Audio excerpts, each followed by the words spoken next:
When you think about ghetto and dangerous cities in the Midwest, you're going to think about Chicago, Cleveland, and St. Louis.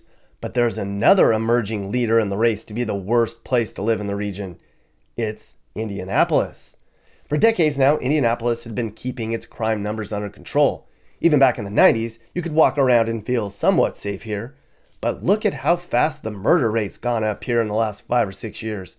It's getting super bad, and leaders here are struggling to find a way to fix the mess. In 2021, Indy set a record for murders, which is even higher than last year's previous homicide record. The number of murders here has gone up every year since 2012, except for a tiny drop in 2018. One report even says Indianapolis has a higher murder rate per capita than Chicago, and that's saying a lot. This place is now in the top 10 for violent crimes per capita in the nation, people. It used to be that the crime here was limited to beef between thugs, but today, the innocent, hard-working people are being targeted in Indianapolis. And the worst of it is all located on the city's east side. It's always been bad on the city's east and northeast ends, but lately, it's turning into something you'd normally see in far more traditionally violent cities. East Indianapolis is bad. So, for this video, we're going to drive through some of the worst possible places you can live on the east side of this city. We're going to visit areas that are run down, poverty-stricken, and really, really dangerous. The day I made the drive was a bright, sunny day right before Thanksgiving in 2021. Here's a map of the area we'll be covering. We're going to begin on the far east end of town, right on the border of Indianapolis and a city called Lawrence. It's here that the TV show Live PD used to film. The area we're in right now is at the intersection of 42nd and Post Road. Ask anybody in Indy about 42nd and Post Road, and they'll be like, that place is nuts. Check this out. On the fringes of the Indianapolis border, I found an abandoned housing project that's been taken over by squatters. I've never seen anything like it before, and I've been to a lot of bad areas, people. Ask people what happened here, and many will point to Democrat leaders. They're an easy target, but there might be some truth to it. After all, Indy's only had 2 Democrat mayors since 1968, and it so happens that crime was really bad when they were in office. The current mayor, Joe Hogsett, says his city is extraordinarily safe today. LOL emoji. I mean, certain parts of town aren't that bad. Downtown isn't that dangerous, and parts of the north end and south side of town can be really safe. But crime's even creeping into the posh burbs of Zionsville, Fishers, and Noblesville these days. In a lot of the east side over here, there's food deserts, bad schools, poor living conditions, run-down areas, and lots of gun violence. In some parts of this side of town, up to 1 in 4 homes is vacant and abandoned. They find bodies in these homes. They're used for dealing drugs and taking drugs and for prostitution. It's terrible and it's sick. 100 kids younger than 18 were shot in 2021 in Indy. Some kids as young as 3 years old were just shot by stray bullets while playing in their homes. What is going on? It used to be they didn't shoot women and kids. There's no code here anymore, pal. They tried to do a 3-day ceasefire here. It lasted 2 days. Now, in order to break the cycle of violence and poverty, Indianapolis is trying to mentor kids and give them access to after-school programs and open up community facilities like the YMCA and the Boys and Girls Club. The police is also proactively patrolling areas like this where gun violence typically occurs. They're investigating gunshots more often, and they're tracking guns and suspects more. But they didn't get here overnight, so they're certainly not going to turn it around overnight either. Indianapolis is getting $419 million in federal money, and apparently $150 million of that's going to boost public safety. $150 million? Really? Where's all that money going to go? The city's not that big. The feds are giving Indy $150 million for public safety? Think of where we could use that money if we didn't have to spend it on stopping the worst of our society from killing one another. $150 million, people. I guess some of that's going to be used for hundreds of surveillance cameras, license plate readers, and even gunshot detectors. Too bad it can't be used to give people food and books to read. But I don't think this city knows how to spend money correctly. I mean, they've already spent tons of dough on fighting crime, and it's just getting worse. The agencies here are even fighting one another over all the money. All these nonprofits, I tell you, they get tons of money to fight crime and help people get jobs and assist the homeless, and most of the money's gone before it even gets to the recipients. How do you spend all that money and not even determine if it's working or not? One lady at an Indy nonprofit said, We're still trying to solve with 1960 money. We need to be solving crime with 2025 monies. Yeah, I think you need a new plan, not more money, lady. Adding more fuel to this is the poor people on this side of town complained they didn't get their unemployment bennies. Apparently, because of fraud, all that COVID PUA payment money was delayed. A lot of people needed that money and they turned to crime to make ends meet. And as it turns out, a year later, the state of Indiana is going back and demanding people return large parts of pandemic money they were given last year. Here's proof. This was sent to me by an alert viewer. This person got a letter saying they needed to return more than $6,800. That'll piss off poor people. I roll with the homies in Indianapolis. Weird flex, but okay, Mappy. I want more PUA money. Whoa, whoa, whoa. Put that thing away, Mappy. You and your homies don't get any more pandemic money. It's time to get back to work. Where'd you get that thing anyways? At the club. Damn. The east side of Indy must be tough. Even Mappy's on point over there.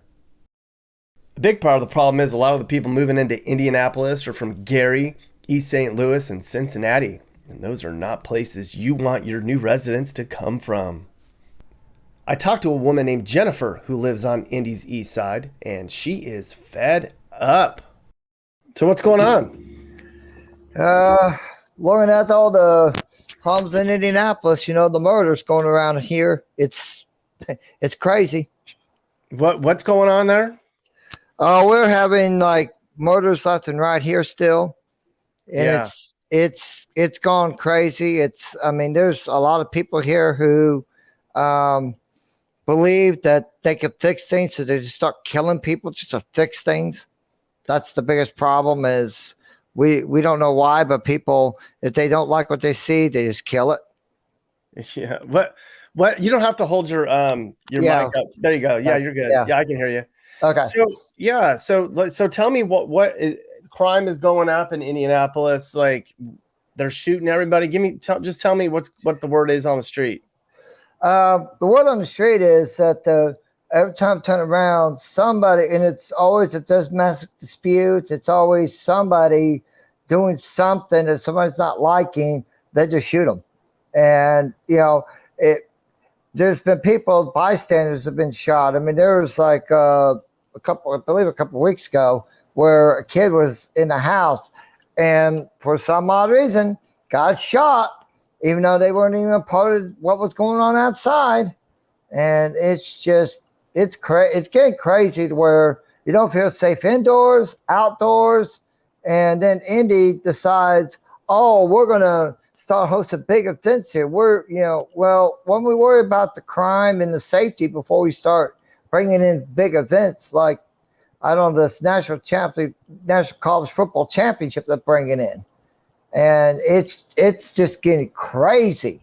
It's not safe to actually walk out your door and worry about if you're going to get shot or stabbed, and mainly shot. And in fact, it's gone so bad that I even personally had somebody over here nearby, a kid got run over by a car right outside the school.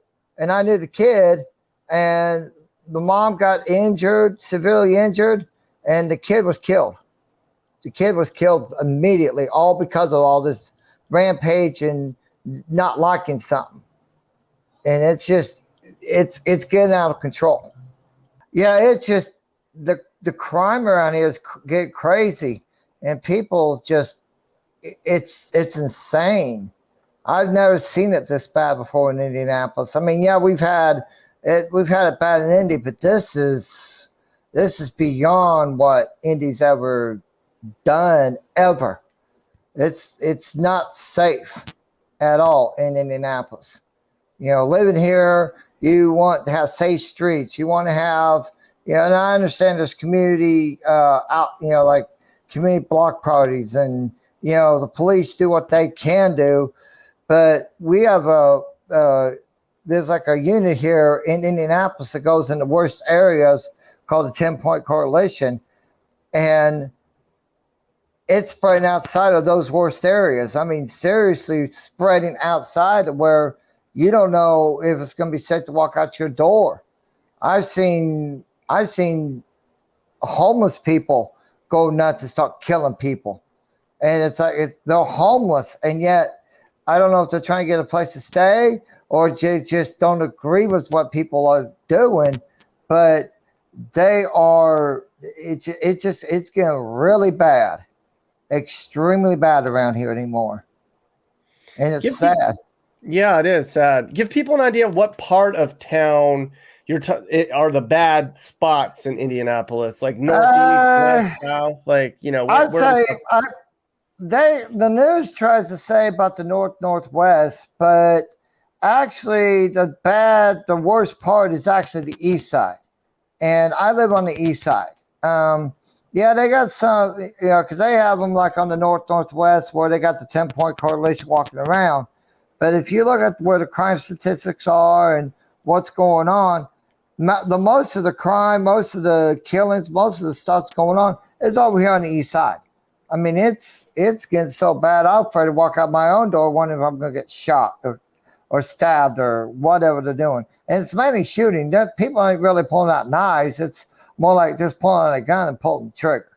It seems like a lot of people are getting trigger happy on the east side of Indy.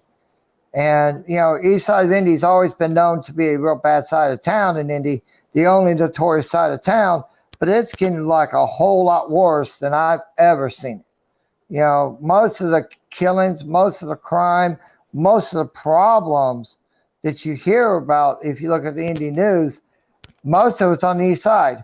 Yeah, you got some of the north side, some of the northwest side, some of the west side where they like to cover that area. But the east side's the biggest news gathering of crime, such as shootings and killings and murders. It's all on the east side. And like I said, the little girl, she got murdered by a car. The car actually ran her over. So it's not just guns they're using vehicles, they're using anything they can. If they can grab a hold of a shopping cart, they'll try to kill somebody with a shopping cart. If they can grab a hold of anything that they can grab their hands on, they'll use it as a weapon. And it's pretty sad. I've seen these guys come around, yelling and hollering, screaming. If they don't like something, they feel like they just got to take care of it. And, and they rely on the neighborhood and the community to help step in. But we don't know anymore what to do because, some of these people, I think, need to be in like mental hospitals. And since they've closed like Central State Hospital on the west side, everybody on the west side that was mentally insane found the east side to be the better side to go on. And you see them migrate to the east side. You don't see them, unless you're at the airport, you don't see them mainly on the west side. They mainly migrate to the east side, and even as far out as like town of Cumberland, they're getting real bad all the way back to downtown. It's insane over here right now. It's crazy. And cities like, well, we're a good city. We'll go ahead and host these Super Bowls, these national championships, this stuff that brings dollars in. Well, as people stay downtown, that's fine. But, at the same point, I've seen them downtown also get real bad. And it's been in the news that they've actually have said that sometimes downtown can even be dangerous. But the east side mainly is the main part that is bad. And there's bad areas of the east side. I live in an area called Irvington, and that used to be one of the safest east sides or safest parts of the east side. And yet, crime has risen here. Every time I turn around, there's like a murder. There's like it seems like there's like a murder every single time, and somebody's getting arrested. And it's crazy. It's like it's spreading all over the city. And the only safe part I would say maybe would be the south side, or the far north side. But there's like people that are saying that even on the far north side, even up in Carmel and Fishers, where they thought they feel safe, crimes happen up there from what's coming down here from Indy. They're going up there and they're doing it up there. They're doing it down in Greenwood. They're doing it down in Avon. They're spreading all the way around where this whole area, no matter where you go, is going to be deemed unsafe if the city and the state don't watch out. And that's not a good thing at all. I mean, the good things about Indianapolis I could talk about, but the problem is, I have to talk about the bad because that's more prevalent than anything good that goes on in the city. Yes, we have, events that host here that get national attention. But what they don't say is, what about all this crime that is happening in the city, in the suburbs? You try to put that underneath the rug or say we got enough police, and then, it's getting really extremely bad. And in fact, if you heard in the news about a few months ago, there was a shooting at the FedEx warehouse out there on the southwest side. And, that was a mass shooting, but come to find out, they were all, some of those people, including the shooter, who was considered unstable, had some connection to the east side. So it's like this side of town has become like either the war zone or the focal point of anybody who wants to get anybody back. And it's pretty sad. We don't have no safe sides of town anymore. We got no safe neighborhoods. We don't even have anything that's safe anymore. I could talk about Beech Grove, how many crimes they've had just recently that's been killings, that it's been shocking to even see Beech Grove, which is that's a nice little city within Indianapolis, have murders. They're having terrible times. So, you got any questions or? That was a lot. I guess my question is, so the east side is where I went. I went up on like 38th, 34th, all the way down to like Post Road, and kind of saw that area in little pockets. I made my way over to Lawrence, which is really bad for crime. Yeah. Why is the crime getting so bad in the east side of Indianapolis right now? I would say most of the people not seen this, and I think this is part of the reason why people are getting tired of being evicted from their apartments. There's a lot of homeless that are coming on the east side because there are a lot of evictions going on. There's a lot of people that are stressed because they're trying to make a living. The state isn't helping because there's another issue I didn't bring up, and that is the state of Indiana actually has given money away that's now demanding money back, which is putting people under pressure, because then you got your paychecks getting, leaned on and whatever else goes with that. And so people are just getting frustrated. They're getting frustrated trying to make a living. They're frustrated trying to get food. They're just trying to get places to work. Jobs are the hardest thing, is because if you look around the area, it's just so bad that there are employers that are hiring, but some of these people, and I hate to say this, but some of these people seem to be not qualified enough for some of the jobs that are hiring, even though they might be a warehouse job. Just put them in there, let them work. But some of these people, I found out that the reason why they're not qualified is because they want the free money, they want the free stuff, they want food stamps, and yet they're crying because they're losing their apartments, they're crying because they're losing their places, they're crying because they don't have a place to stay, eat, and then they see people like me who have an apartment. I live here in this apartment here, and it's hard for people when they get evicted, and so many evictions are come out which increase the crime. The evictions really increase that crime up of murder. I have not seen an increase until they did the moratorium. When that went away and people started getting evicted, then it shot up with the murders. It shot up with the crime. I mean, it really shot up after that. And trying to help people out, it's hard when people want to live, but they don't want to accept help. They want to do it on their own. And there's a lot of self-independent people that live on the east side that will, one, want to have a place to stay, but two, want to have their freedom. And they won't go to the homeless shelter because there's no freedom there. They won't go any place that's got rules. They won't go, because they actually opened up a homeless shelter in a school up at 34th in Emerson. And when they open that up, they got rules there. How many of those homeless people are going to go up there or going to stay up there because of the rules? It's insane. Yeah. How much of this is because of Chicago? I know Chicago's had a bad influence on the region for a long time. You get people that come out of Chicago and they move into other cities nearby, and then they create problems wherever they go. Some of the low lives flee Chicago. Is that a part of what's going on?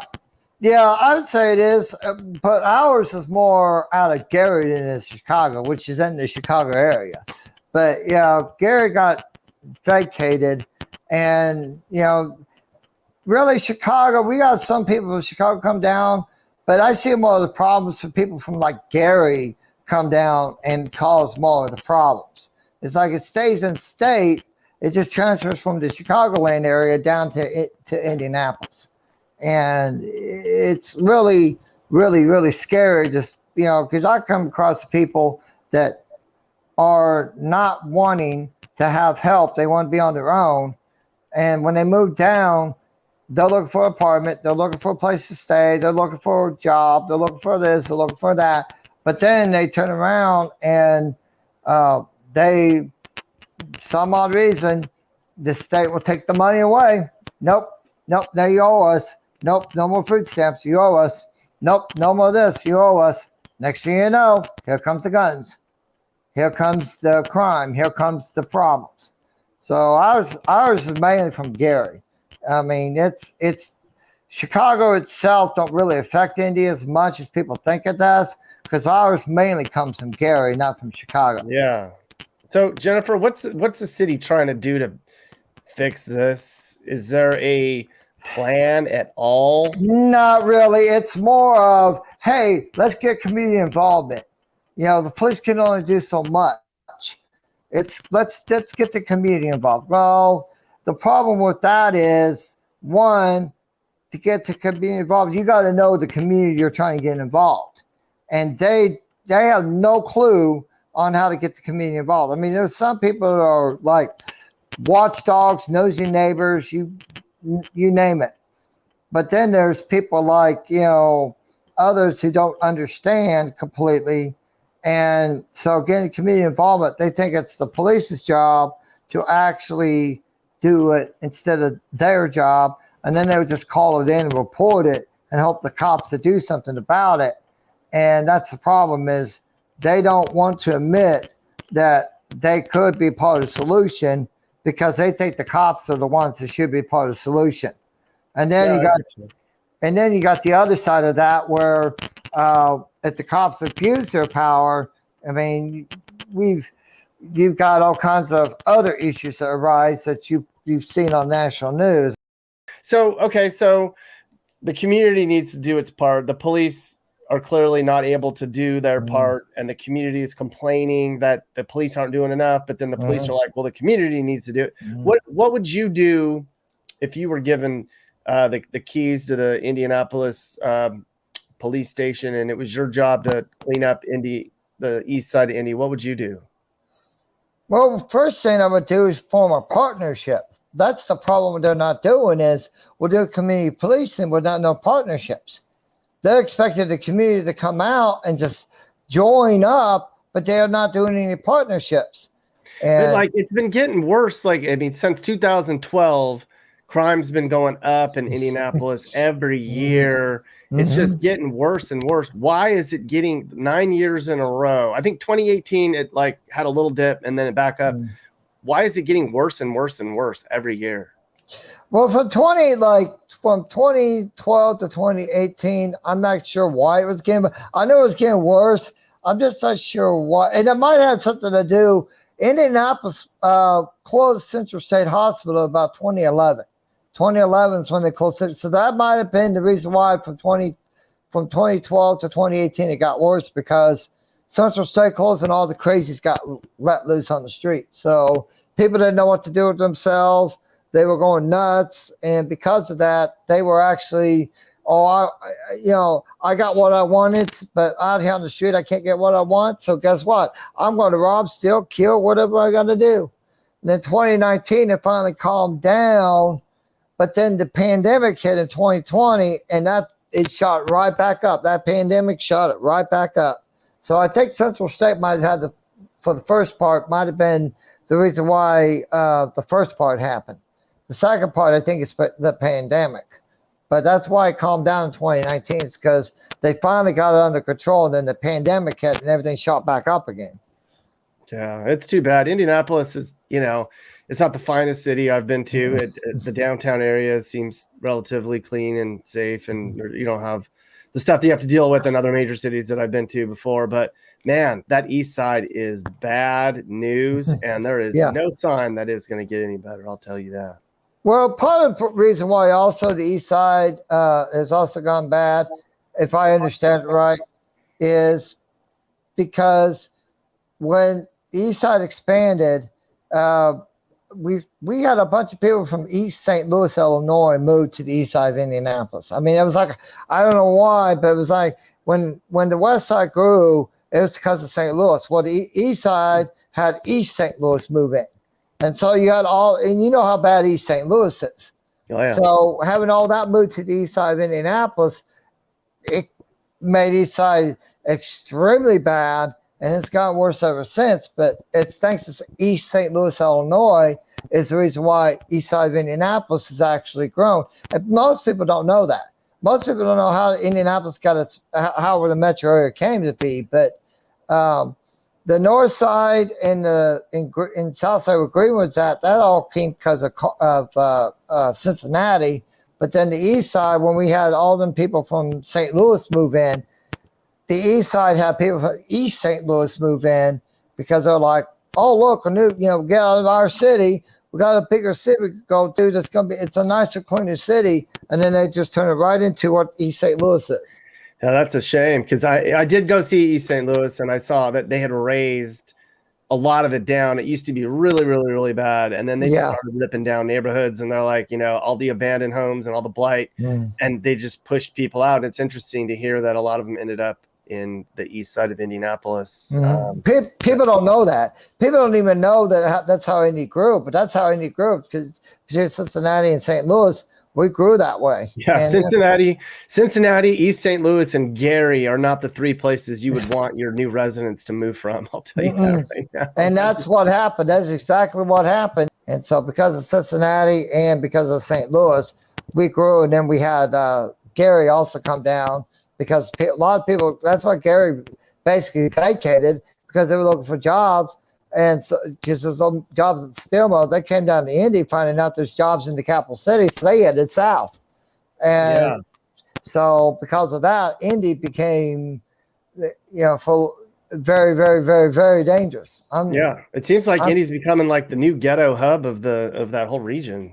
And it is. I mean, it is becoming the ghetto hub. You could tell how it's changed around here, where I can sit here and be talking to you, and I can get shot right while I'm talking to you. You never know what's going to happen. And that's why Indianapolis is not a very safe city, not even a very, not a very safe city, but it's not even a place I would actually move to. Are you going to leave? Are you going to stick around, and are you going to stick it out and be surrounded by all this surge and violence and For now, I am, because where I want to move to, I don't have the money to. So right now, I'm going to have to stick it out. I've actually, believe it or not, I was born in Beech Grove and was raised on the east side of Indianapolis. So I have seen, even back in my childhood, how bad Indianapolis got on the east side, but it got really worse when the 90s hit, and then of course 2000s, and then on we go. Here we go. Well, I feel bad for you because, it's not fun, and nor is Americans shouldn't have to live in areas like this, but it's just completely out of control right now. And Yeah. And if I it's had the just, money, like, so if I had the money, I'd be out of here in a New York minute. But yeah, money's the biggest problem with me is once I get the money and once I'm stable enough to do it, because that's one of the problem is the money's not there because part of it's because of the state. you have Yeah, my number. Keep me updated if you hear anything that's going on out there. And I think that this is just sad. So yeah, and living on the east side. I mean, like I said, the little girl who got ran over by a car. Why? She was coming out of school. She's a kindergartner coming out of school, and she got ran over by a car because of it. That's sad. That makes me angry too because I know the people, I know the little girl, but who does that? Who runs over kids? sickos. Yeah, and that's what we got. Sickos. Evil demon sicko dumbasses. That's who's doing that. Yep, and that's on the east side here. You just described what the east side is. Evil, sicko, dumbasses. Yeah, it's sad for me to call everybody that's doing this stuff, but they're evil, they're sicko, and they're dumbasses. Might as well pull the gun out and shoot somebody or run somebody over than it is to try to solve the problem, however else you want to solve it. And it's sad. So people used to get in fist fights and solve their problems back in the old days. They go outside and they put up their dukes and they would duke it out until somebody wouldn't get up again, and then they'd shake hands and go get a beer, and it would be over with. Yeah, I miss those days because I used to do that too. I'm 43 years old, so I was around those days, and I've never seen it like this before. This is just like cowards. I call them cowards. They're cowards. They are cowards. Yeah. They should put a big ring up in the east side and just be like, all right, no guns. You come in and you fist fight and you solve it like that. And then you go home and you nurse your wounds and what you can solve your beef with your fists. But no, they're too scared to get to face off like that. They just want to just shoot guns sideways. Just that's the manly thing to do nowadays, and that's you hold the gun like this, and boom, you're gone.